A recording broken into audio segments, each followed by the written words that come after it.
Assalamualaikum warahmatullahi wabarakatuh. Alhamdulillah hamdan katsiran thayyiban mubarakan fih kama yuhibbu rabbuna wa yardah.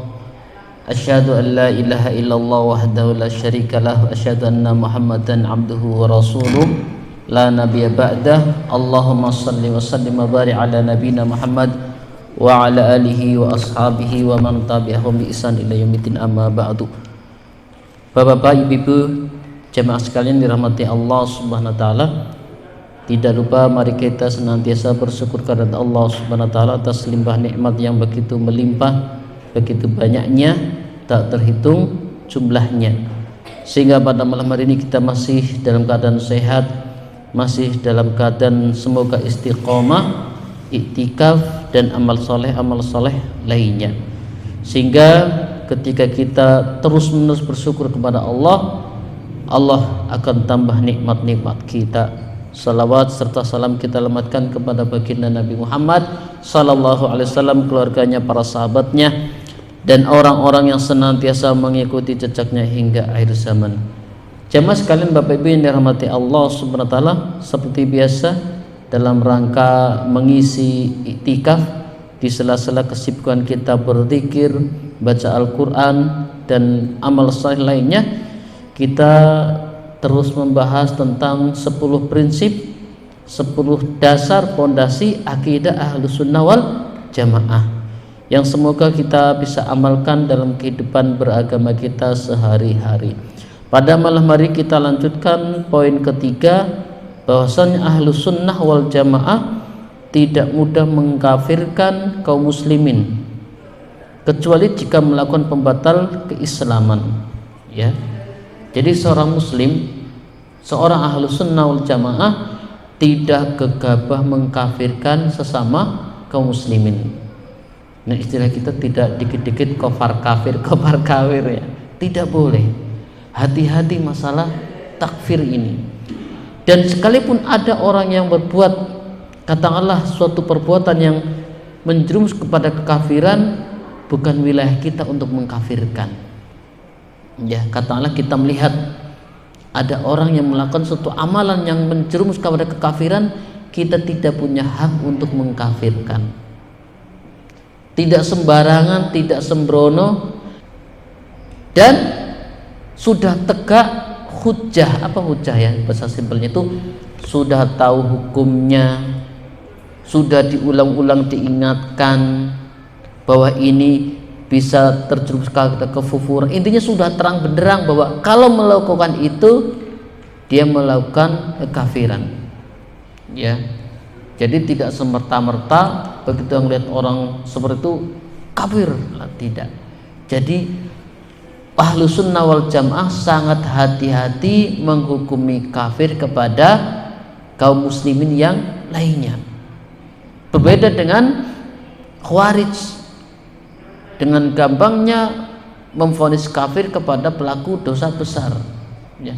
Adapun Ahlus Sunnah wal Jamaah, pelaku dosa besar tidak termasuk kekufuran atau pelakunya tidak dihukumi kafir. Makanya kemarin disinggung tentang hadis riwayat Muslim, ya. Tidaklah seorang beriman ketika dia berzina. Tidaklah seorang beriman ketika dia mencuri. Jadi kisahnya hadis panjang. Suatu hari sahabat Rasulullah menemani Rasulullah, ya, di perjalanan. Tiba-tiba Rasulullah isinya buat hajat. Kalau zaman dulu kan belum ada toilet umum, ya. Jadi Rasulullah bersembunyi menghilang dari pandangan sahabatnya. Jadi ada gundukan gurun pasir yang tidak terlihat. Salah seorang sahabat khawatir kok Nabi Muhammad tidak muncul-muncul, ya. Tidak juga nampak Nabi Muhammad keluar sambil cengar-cengar dan menjelaskan tentang hadis itu. Jadi jamaah sekalian rahmati Allah SWT, bahwa Ahlus Sunnah wal Jamaah tidak mengkafirkan seorang pun dari kaum muslimin, ya, kecuali jika orang itu melakukan pembatal di antara pembatal keislaman, dan itu pun bukan wewenang kita, ya. Dan pelakunya juga sudah tegak hujah, terang benderang. Jadi sudah cetok elo-elo bahwa dia sudah tahu kalau ia melakukan itu dia terjumus karena kekafiran. Ya. Tidak boleh kita dengan mudah memvonis kafir orang lain. Jika seorang terjerumus kepada dosa besar bukan kesyirikan dan tidak ada dalil tegas bahwa pelakunya kafir, misalnya meninggalkan sholat karena malas, maka tidak boleh dikafirkan. Orang meninggalkan sholat karena malas dihukumi fasik dan imannya tidak sempurna, bukan malah dasar kafir nggak sholat. Yang jadi perbedaan adalah bagaimana hukum orang tidak sholat ketika meninggal, apakah disolatkan atau tidak, ini yang jadi perbedaan. Ya, maka ya, dan orang tersebut jika tidak bertaubat lalu meninggal, maka di atas kehendak Allah Subhanahu wa ta'ala dan tidak kekal di neraka. Ya, karena ahlu sunnah di pembahasan lain, ahlu sunnah meyakini bahwa orang selama muslim tidak kekal di neraka. Mana dalilnya? Sering sekali disinggung di sini. Ada orang diangkat dari neraka ketika dia memiliki iman sebesar dzarrah. Akan diangkat orang dari neraka ketika dia memiliki iman sebesar dzarrah, dan orang ini adalah orang yang terakhir masuk surga, paling lama masuk neraka. Jadi kita harus yakin, dan ini prinsip akidah Ahlussunnah wal Jamaah, bahwa muslim itu tidak kekal di neraka. Kan jelas, innal ladzina kafaru min ahlil kitabi wal musyrikina fi nari jahannam khalidina fiha. Artinya muslim tidak kekal di neraka. Ya, maka mazhab Ahlussunnah wal Jamaah berada di pertengahan antara Khawarij yang begitu mudah mengkafirkan. Makanya mereka kenapa mudah sekali membom? Kenapa? Mereka meyakini pemerintah Indonesia adalah pemerintah kafir. Padahal presidennya Muslim, dua-duanya, wakil dan presidennya. Maka kenapa mereka begitu mudah sekali mengebom? Ya, karena meyakini bahwa Indonesia adalah negara kafir. Maka Bapak Ibu yang dirahmati Allah SWT, kita harus berhati-hati, ya, tidak gampang mengkafirkan, ya. Sebagaimana juga kelompok Murji'ah mengatakan bahwa pelaku dosa besar tetap sempurna imannya, kebalikan dari Khawarij. Kalau Khawarij, pelaku dosa besar keluar dari Islam. Murji'ah, ya, pelaku dosa besar tidak berpengaruh. Jadi berzina ya iman nggak ngaruh, keren banget ya.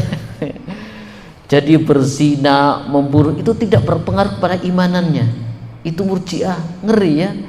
Jadi dia sholat ya sholat, mencuri yang curi, ya zina berzina, nggak ngaruh pada imannya. Itu maka Ahlussunnah di tengah-tengah antara Khawarij dan Murji'ah. Kenapa? Khawarij terhadap pelaku dosa besar dikafirkan. Murji'ah pelaku dosa besar tidak berpengaruh imannya, mau mencuri, mau membunuh, mau berzina, tetap imannya baik. Masya Allah. Nah, Ahlussunnah di tengahnya. Makanya ada namanya ummatan wasaton, umat pertengahan. Makanya firqatun najiyah. Nah, ada pembahasan yang lain jamaah sekalian rahmati Allah Subhanahu wa taala. Di antara poin penting agar kita tidak mudah mengkafirkan, dan ini prinsip akidah Ahlussunnah wal Jamaah. Pertama, pengkafiran adalah hukum syar'i dan tempat kembalinya adalah Allah dan Rasulnya. Ya, ini poin penting ya. Jadi jangan sampai kita mudah mengkafirkan. Kemudian, barang siapa yang tetap keislamannya secara meyakinkan, maka keislaman itu tidak bisa lenyap darinya kecuali dengan sebab yang meyakinkan pula. Makanya ketika ya mengkafirkan orang, pertama bukan wilayah kita. Jadi sesama kita mengkafirkan nggak boleh. Kan Khawarij gampang banget. Padahal mengkafirkan urusannya waliyul amri. Tidak setiap ucapan yang dan perbuatan yang disifatkan sebagai kufuran ya merupakan kafiran. Nah ini dia. Jadi Ahlussunnah itu sangat hati-hati. Jadi tidak setiap orang yang melakukan suatu kekufuran yang menjurus kepada kefakiran belum tentu tergolong kepada kekafiran. Jadi tidak sembrono. Ya, ini karena dia merupakan yang yang besar kufur, belum tentu mengeluarkan seorang dari agama. Karena sesungguhnya kekafiran itu ada dua macam, kekafiran kecil dan kekafiran besar. Maka hukum atas ucapan-ucapan maupun perbuatan ini sesungguhnya berlaku menurut ketentuan dan metode para ulama.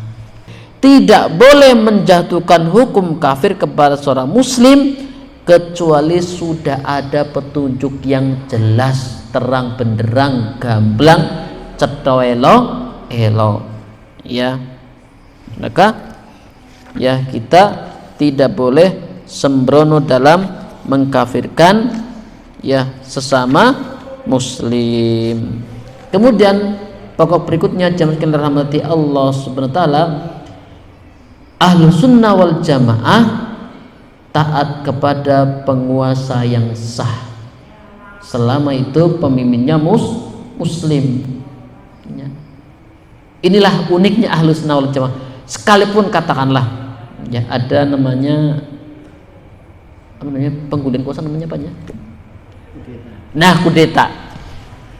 Sekalipun ada pemimpin yang naik, ada kasus kudeta, tapi Ahlus Sunnah wal Jamaah tetap dia harus mengakui kekuasaannya. Ya, kenapa? Ahlus Sunnah itu tidak boleh ya tidak ada pemimpin. Ya.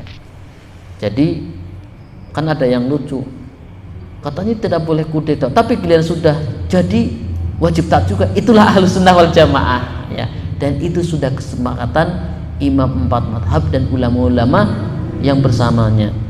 Jadi di antara sikap prinsip yang harus dipegang bagi Ahlus Sunnah wal Jamaah adalah wajib taat kepada ulil amri ya kaum muslimin dalam hal yang ma'ruf.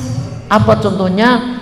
Membuat KTP itu maslahat, membuat akte kelahiran kan itu turun pemerintah, membuat akte tanah, kemudian memakai helm, taat lalu lintas, itu kan semua ada maslahat, semua wajib taati ya. Dan itu ada maslahat banyak ya. Terus buku nikah ya, karena nanti zaman sekarang kalau tidak ada buku nikah, ketika ada permasalahan repot ya. Hal-hal yang seperti itulah yang ada maslahatnya kita wajib taat ya. Bayangkan di jalan raya lampu merah ngeblong kan berbahaya, makanya itu maka kita wajib taat lalu lintas. Maka Allah Subhanahu wa taala berfirman, ya ayyuhalladzina amanu atiullaha wa atiur rasula wa ulil amri minkum. Hai orang-orang beriman, taatilah Allah dan Rasulnya dan ulil amri di antara kalian. Maka ya Ahlus Sunnah wal Jamaah wajib taat kepada ulil amri kaum muslimin selama tidak memerintahkan kepada kemaksiatan. Ya kita istilahnya sejelek-jeleknya penguasa kita belum ada yang menghalalkan khamr ya, belum ada yang menghalalkan prostitusi ya, bahkan belum ada pemerintah yang sampai hari ini yang melarang kaum muslimin sholat, belum ada ya. Bahkan masih memfasilitasi kegiatan-kegiatan keagamaan, masih ikut ngurusi awal dan akhir Ramadan, masih ngurusi masalah haji, masih ngurusi masalah pernikahan ya. Maka yang sedemikian kita wajib mentaatinya karena perkara yang ma'ruf. Dan Rasulullah sallallahu alaihi wasallam menjelaskan, usikum bitaqwallahi azza wa jalla was-sam'i wat ta'ati wa in ta'ammaru 'alaika 'abdun ya. saya memberi wasiat kepada kalian agar tetap bertakwa kepada Allah, ya, tetap mendengar dan taat walaupun yang memerintah kalian adalah seorang hamba sahaya. Jadi jamaah sekalian dirahmati Allah Subhanahu wa taala, prinsip yang harus kita pegang dari muslim ahlu sunnah wal jamaah, ya, taat kepada penguasa, ya, dan ahlu sunnah wal jamaah meyakini membangkang kepada penguasa adalah bentuk pembangkangan kepada Rasulullah Sallallahu Alaihi Wasallam. Ya. Maka tidak ada sejarahnya imam 4 madhab memprovokasi jamaahnya untuk memberontak. Lihat, Abu Hanifah pernah digebuki oleh penguasa, dipegang sampai jari-jarinya rontok. Apakah memberi fatwa ayo memberontak perintah? Tidak ada. Ya. Imam Malik juga sama. Hampir semua imam 4 madhab itu, ya, berhadapan dengan penguasa yang zalim, tapi tidak memprovokasi atau mengajak jamaahnya untuk memberontak, tidak ada. Termasuk Ibnu Taimiyah itu nek zaman Indonesia itu dai sejuta umat, ya, nek ngajak berontak sampai ditawari, ya, bagaimana kalau kita mengangkat senjata kepada penguasa? Kan ketika itu saya ngeliat penjaranya luar biasa dalam loh, di YouTube itu penjaranya Ibnu Taimiyah itu dalam. Jadi ditatangi oleh muridnya untuk mengajak menggulingkan penguasa yang memenjarakan beliau. Apa yang dikatakan? Nanti kalau kita mengangkat senjata yang rugi juga kaum muslimin, tapi kalau saya penjara cuman saya saja. Lihat, ya, bukan malah mentang-mentang jamaahnya banyak ngajak memberontak, tidak. Lihat, biarlah saya, ya, intinya saya tok yang rugi nggak apa-apa, tapi kalau ngangkat senjata kaum muslimin, ya, malah ikut menderita, dibunuh oleh penguasa. Maka Rasulullah Sallallahu Alaihi Wasallam, man ata'al amira faqad ata'ani wa man asal amira faqad asani. Lihat, barang siapa yang mentaati ulil amri maka dia telah mentaatiku, kata Rasulullah, ya. Dan barang siapa yang durhaka kepada ulil amri maka dia telah durhaka kepadaku. Hadis Bukhari Muslim, ya. Jadi peraturan pemerintah yang membawa maslahat kita taati, pakai helm. Jadi kita pakai helm jangan karena takut ditilang. Pertama kita taat pemerintah karena itu maslahat. Yang kedua demi keselamatan. Ya. Jadi jangan sampai ketika dia lalu lintas pakai helm itu bukan karena takut tilang, ya. Kita rubah mindsetnya karena takut penguasa, karena di sini man atau al amiro faqad atau ani wa man asal amiro faqad asani. Barang siapa yang mentaati ulil amri maka dia telah mentaatiku, dan barang siapa yang durhaka kepada ulil amri maka dia telah durhaka kepadaku. Maka ahlu sunnah wal jamaah meyakini bahwa salat di belakang mereka dan jihad bersama mereka. Maka Rasulullah SAW dalam riwayat lain, la ta'ata fi ma'siyatillah innama ta'atu fil ma'ruf, tidak boleh taat terhadap perintah yang di dalamnya maksiat kepada Allah, sesungguhnya ketaatan itu hanya dalam kebaikan. Maka di sini, ya, jamaah sekalian rahmati Allah Subhanahu wa taala, di dalam riwayat lain juga, usikum bitaqwallah was-sam'i wa ta'ati wa in amarakum alaikum abdan habasyin. Tadi sudah kita baca. Nah, itu bahwa kaum muslimin ahlu sunnah wal jamaah tidak boleh mengangkat senjata. Maka dari sini pun, ya, ahlu sunnah wal jamaah tidak ikut-ikutan demo. Termasuk juga tidak boleh menjatuhkan harga diri penguasa di mimbar-mimbar, apalagi di media sosial, ya.